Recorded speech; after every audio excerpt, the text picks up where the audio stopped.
mbega umubebe ufite samusanga we bayitsinda n'abakobwa nakubwiye nababonye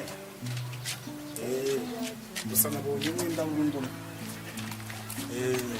ahubwo murukiriyeho sister bitese makuru bampaye kumenya ndetse ngamagara umuntu ndimo mvugana nawe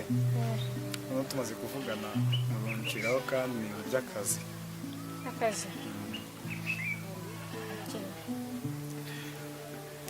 nta kazi ushaka se ahubwo se wanshakira akazi ni akazi ko muri alimentation kandi ndabona uko usa kugaragara ndabona wagashobora nshakira akazi pe nshaka akazi kampamagare boss ahubwo manze mubwire yuko giye kubahuza atari kibazo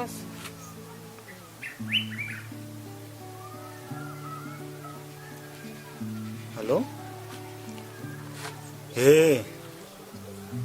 nundi mukobwa wa kabiri nari mubonye ndashaka kubahuza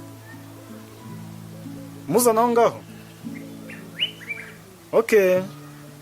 kanze ndaje tugende mfata ifunguzo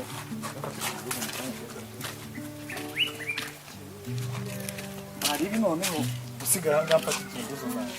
ntugire ikibazo ntabwo ntinda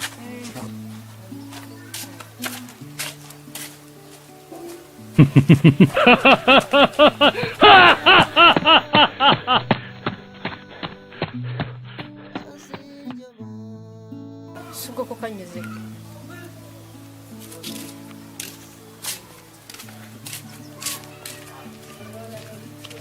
Yesu we arayijyanye koko